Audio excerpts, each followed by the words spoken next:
క్రీస్తునందు సహోదరి సహోదరులారా, ప్రభువైన యేసుక్రీస్తు నామములో హృదయపూర్వక వందనాలండి. ముందుగా అంత మంచి సమయాన్ని ఇచ్చిన తండ్రి అయిన దేవునికి ప్రభువైన క్రీస్తు ద్వారా కృతజ్ఞతాస్తుతులు చెల్లిస్తున్నానండి. బాగున్నారండి. వాక్యం చదువుకొని ప్రార్థన చేసుకున్న తర్వాత పాఠంలోకి వెళ్దామండి. లూకా గారు రాసిన సువార్త 23వ అధ్యాయం. లూకా గారు రాసిన సువార్త 23వ అధ్యాయం 35వ వచనం. ప్రజలు నిలవబడి చూచుచుండిరి. అధికారులను వీడు ఇతరులను రక్షించెను, వీడు దేవుడు ఏర్పరచుకున్న క్రీస్తు అయిన ఎడల తన్ను తాను రక్షించుకొనుమని అపహాసించిరి. ప్రార్థన చేస్తుంది. పరలోకమందున్న మా తండ్రి, పరిశుద్ధ ప్రేమ గల తండ్రి, గొప్ప తండ్రి, యెహోవా తండ్రి, అయ్యా మీ ప్రియకుమారుడు యేసుక్రీస్తు ప్రభువు ద్వారా కృతజ్ఞతాస్తుతులు చెల్లిస్తున్నాము నాయన. ఈ ఆరాధన క్రమంతట్లో వీరు నడిపించండి తండ్రి. వాక్యం బోధించుండగా ఈ లోక సంబంధమైన జ్ఞానంతో కాకుండా నీ జ్ఞానంతో మాట్లాడే భాగ్యం దయచేస్తారని మా ప్రభువైన యేసుక్రీస్తు నామములో వేడుకుంటున్నాం తండ్రి. ఆమేన్. ప్రభువైన యేసుక్రీస్తు నామములో హృదయపూర్వక వందనాలండి. దేవుని కుమారుడు యేసుక్రీస్తు ప్రభువు ఈ లోకానికి వచ్చిన తర్వాత పరలోక రాజ్యం సమీపిస్తుంది కనుక మారు మనసు పొందమని ప్రకటింప మొదలు పెట్టారు. అంశం పాఠం పేరు ఏంటంటే అధికారుడు. పాఠం పేరు ఏంటంటే అధికారుడు. యేసుక్రీస్తు ప్రభువారు ఈ లోకానికి వచ్చిన తర్వాత ఆయన ఈ లోకంలోని చేసిన అద్భుతాలు కానీ, ఆశ్చర్యకార్యాలు కానీ, స్వస్థతలు కానీ, ఇవన్నీ కూడా ప్రతి ఒక్కటి కూడా యేసుక్రీస్తు ప్రభువారు ఆయన చేసి ఉన్నారు.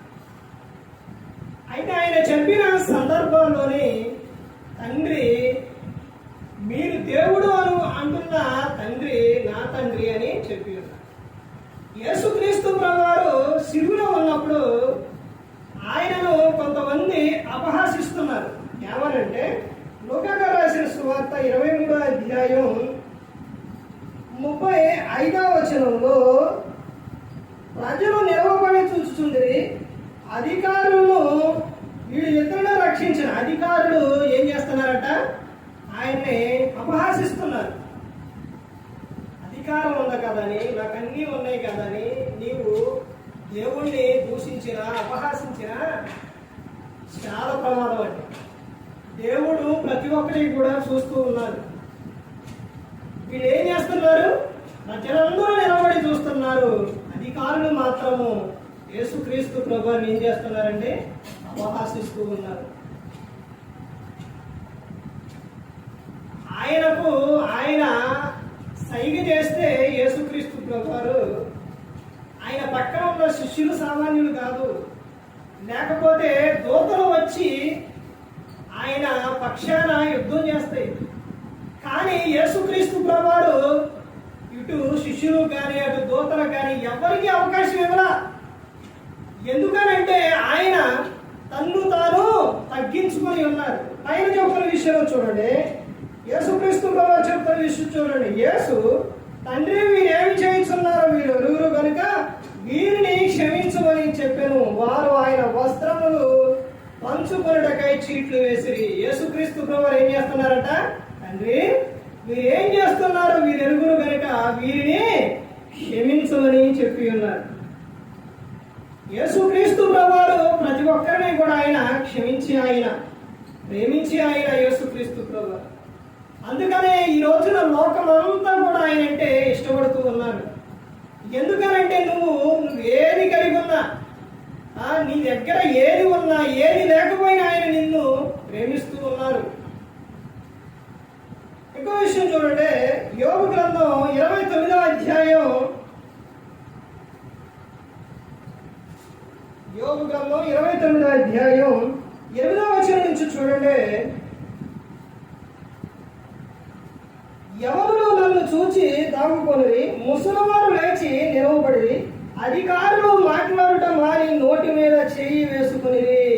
చూసారండి, ఇక్కడ సందర్భం ఎవరు చెబుతున్నారు అంటే, ఇక్కడ ఈ సందర్భం ఎవరిది అని అంటే ఎవరిదంట?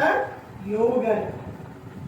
యోబు గారికి తమ దేహం అంతా కూడా పుండ్లు వచ్చేసింది. అప్పుడు ఆ సందర్భంలోని అక్కడ ఉన్న స్నేహితులు కానీ వాళ్ళందరూ కూడా యోబు గారిని వాళ్ళ మాటల ద్వారా చాలా మంది బాధ పెట్టారు. తర్వాత ఇక్కడ చెబుతున్న సందర్భం ఏంటంటే, యవనులు నన్ను చూచి దాక్కుకొనిది, ముసలివారు లేచి నిలవబడి, అధికారులు మాట్లాడటం వారి నోటి మీద చెయ్యి వేసుకునిది. ఎందుకనంటే అందరూ కూడా నోటి మీద వేరేసుకున్నారు అధికారులు అందరూ కూడా. ఎందుకనంటే నా దేవుడు గొప్పవాడు, ఆయనకు వచ్చిన శ్రమలకు నిందలకు అన్నిటికీ కూడా ఆయన ఏ ఒక్క విషయంలో దేవుణ్ణి దూషించలేదు. ఎవరో? యోబు గారు. మనకు శ్రమ వచ్చినా బాధ వచ్చినా నిందలైనా ఏదైనప్పటికీ కూడా మనం దేవుని వైపే చూడాలి. అలా చూస్తేనే ఆయన మన పక్షాన యుద్ధం చేస్తాడు, మనకు ఆయన తోడై ఉంటారు. ఇక్కడ చెప్తున్న సందర్భం అదే. అందరూ కూడా అధికారులు ఏంటి, అందరూ కూడా ఏమైపోయారంట? నోరు మూసుకున్నారు. ఎందుకనంటే ఈయన చెప్తున్న 5వ వచనంలో సర్వశక్తుడు ఇంకనూ నాకు తోడై ఉండెను. చూసారండి, సర్వశక్తుడంట ఎలా ఉన్నట్ట ఆయనకి తోడై ఉన్నారని చెప్తున్నారు. ఏ ఒక్క విషయంలో నోటి మాట ద్వారా కూడా యోబు గారు ఏ పాపం కూడా చేయలేదు. ఆయన ఆ విధంగా దేవుని పట్ల ఆయన కలిగి ఉన్నారు. తర్వాత ఇంకా ముందుకెళ్తే యెషయా గ్రంథం, యెషయా 1వ అధ్యాయం, యెషయా గ్రంథం 1వ అధ్యాయం 23వ వచనం, నీ అధికారులు ద్రోహులు దొంగల సహవాసులు వారందరూ లంచం కోరుదురు, బహుమానముల కొరకు కనిపెట్టుదురు, తండ్రి లేని వారి పక్షమున న్యాయము తీర్చరు, విధవరాండ్ర వ్యాజ్యము విచారించరు. ఎవరంట వీరు? ఎవరు? ఆట పేరేంటి? అధికారులు. అధికారులు చేసే పనులని వాటి దేవుడు అన్ని గ్రంథంలో ప్రతి ఒక్కటి కూడా ముందే రాపించి ఉన్నారు. ఎవరు ఎలా ప్రవర్తిస్తారు, ఎవరు స్థితి ఏంటి అన్నదే బైబుల్ గ్రంథంలో దేవుడు ప్రతి ఒక్కటి కూడా చెప్పి ఉన్నారు. తర్వాత 32వ అధ్యాయం చూడండి. 32వ అధ్యాయంలోకి వెళితే ఇక్కడ ఏమని చెప్తున్నారో, యెషయా 32వ అధ్యాయం 1వ వచనం నుంచి, ఆలకించుడి, రాజు నీతిని బట్టి రాజ్య పరిపాలన చేయును, అధికారులు న్యాయమును బట్టి ఏలుదురు. రాజు ఏం చేస్తారంట? నీతిని బట్టి రాజ్య పరిపాలన చేస్తారు, అధికారులు న్యాయమును బట్టి ఏలుదురు అని చెబుతూ ఉన్నారు. యాహగా రాసిన సువార్త 7వ అధ్యాయం, యాహగా రాసిన సువార్త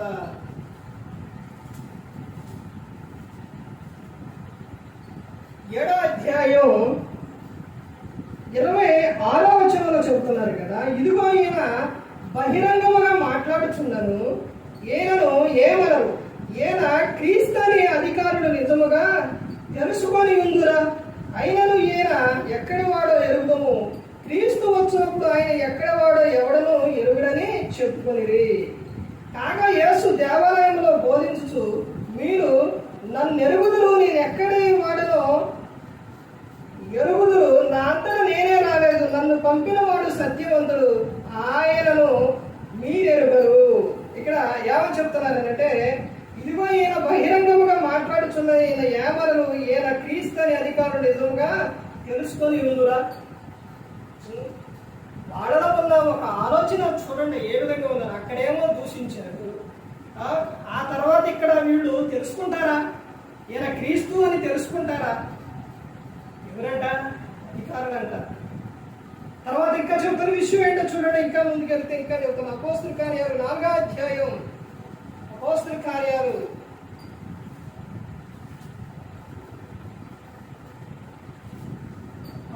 కార్యాలు 4వ అధ్యాయం 5వ వచనం, మరునాడు వారి అధికారులను పెద్దలను శాస్త్రులను యెరూషలేములో కూడుకొని ప్రధాన యాజకుడైన అన్నయ్య కయాపయు యాహాను అలెగ్జాందరును ప్రధాన యాజకుని బంధువులందరూ వారితో కూడా ఉండిరి.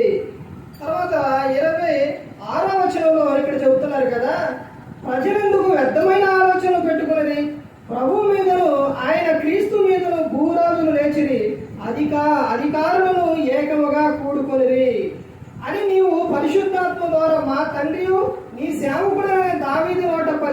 పలికించితివి.